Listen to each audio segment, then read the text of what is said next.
Pandora was finally becoming peaceful again. But peace never lasts for the Sully family. After losing their son, Jake Sully and Neytiri are broken in ways nobody can see. And while they struggle to heal, a new Nausicaa tribe rises from fire and ash. Unlike the forest people, these warriors do not worship Iwa. They hate her.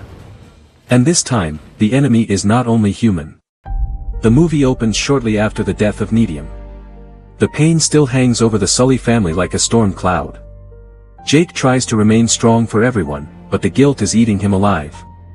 He believes his choices brought war to his children. Neytiri is even worse. Her grief has turned into anger, especially toward humans. Even peaceful moments feel empty now. The ocean villages of the Metkayina clan are beautiful, but the family no longer sees Pandora the same way. Every place reminds them of who they lost. Loak silently blames himself for his brother's death. Kiri feels disconnected from Iwa, almost like something inside her has gone quiet.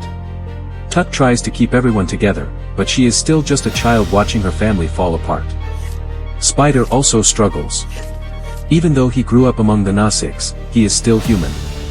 He needs a breathing mask constantly, and each day on Pandora reminds him he does not fully belong anywhere. Jake decides Spider should temporarily return closer to the human science camps for safety. The family joins a fleet of sky traders traveling across Pandora. These giant airborne ships glide through clouds and floating mountains while merchants trade resources between clans. For a brief moment, the journey feels peaceful. Music plays. Nausicaa's children laugh again. Jake watches his family and hopes maybe healing is finally beginning. But far away, another clan watches from volcanic lands blackened by ash and smoke. These are the Mangquan, the Ash people. Unlike other tribes, they no longer believe Iwa protects them. Long ago, volcanic destruction wiped out much of their homeland, leaving them bitter and violent. Their leader, Varang, believes survival matters more than faith. She sees weakness in the peaceful tribes and hatred toward humans as useless if it changes nothing. Without warning, the merchant convoy is attacked in the sky. Flaming arrows streak through clouds as Mangquan raiders descend from volcanic flyers. Ships burn. Warriors scream. Cargo crashes into the ocean below. Jake immediately leads the defense while Neytiri fights with terrifying rage. The battle is brutal and chaotic. During the attack, the Sully family becomes separated. Spider loses power in his breathing system and nearly suffocates. Kiri desperately tries to help him while explosions shake the fleet apart. Varang personally leads the assault. She moves like a force of nature, cold, fearless, and merciless. She orders the ships looted and burned without hesitation. To her, strength is the only truth left in Pandora. Spider collapses after his mask fully dies. Jake tries to revive him, but Pandora's air slowly kills human lungs. Then something impossible happens. Kiri places her hands against the glowing fungal network beneath Pandora's surface. Energy spreads through the ground like veins of light. Iwa responds through her. Spider suddenly begins breathing naturally. Everyone stares in shock. Even Spider cannot believe it. For the first time in his life, he breathes Pandora's air without a mask. But the miracle terrifies Jake. If humans discover this ability, the RDA will stop at nothing to control it. Meanwhile, Miles Quaritch continues working with the RDA despite becoming increasingly conflicted. Living in a Nausicaa's body has slowly changed him. He understands Pandora more than before, but his violent instincts remain. When Quaritch learns about Spider's transformation, he realizes how valuable the boy has become. A human able to survive naturally on Pandora could change everything about colonization. The RDA immediately begins planning ways to capture Spider alive. The Sully family hides among the Metkayina again, but fear spreads quickly. Rumors of the Ash people terrify nearby tribes. Unlike previous enemies, these warriors are Nausicaa themselves. Jake attempts diplomacy, hoping to avoid another full-scale war. But Neytiri wants revenge after seeing innocent traders slaughtered. Her grief is slowly turning her into someone even Jake barely recognizes. At night, Jake admits to Neytiri that he is tired. Tired of fighting. Tired of losing children. Tired of watching Pandora burn. But Pandora is not done with him yet.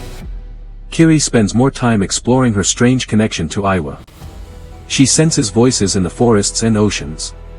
Plants react when she touches them. Creatures follow her calmly. Spider accompanies her, amazed by Pandora in a completely new way now that he can truly experience it without machinery. Their bond grows deeper. In quiet glowing forests beneath bioluminescent trees, they share emotional conversations about identity, loneliness, and belonging. Spider admits he never felt fully human or fully Nausix. Kiri tells him maybe he was never meant to choose only one world. Quaritch secretly meets Varang.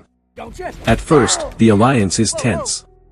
The Ash people despise outsiders, but Quaritch offers weapons, firepower, and military tactics. Varang accepts because she sees opportunity.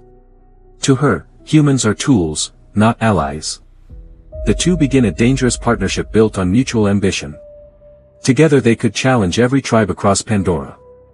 The RDA launches aggressive operations near Tulkun migration routes once again. Massive hunting ships move across the oceans harvesting resources from the giant creatures despite previous losses. Lo AK warns the Tulkun elders that another massacre is coming.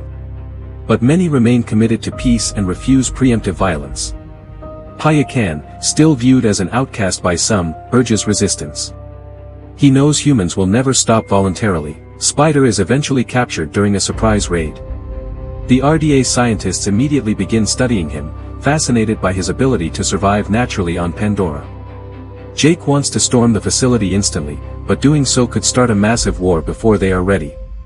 Neytiri does not care anymore. She wants blood.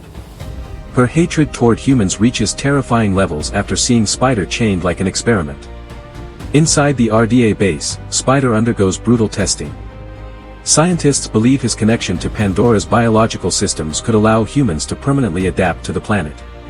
Some see him as a miracle. Others see him as property.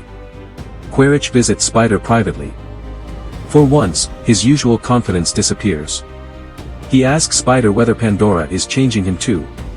Spider angrily replies that Pandora changes everyone eventually. Outside the base, Jake quietly prepares for war once again. He bonds once more with Torek, the legendary flying predator feared across Pandora.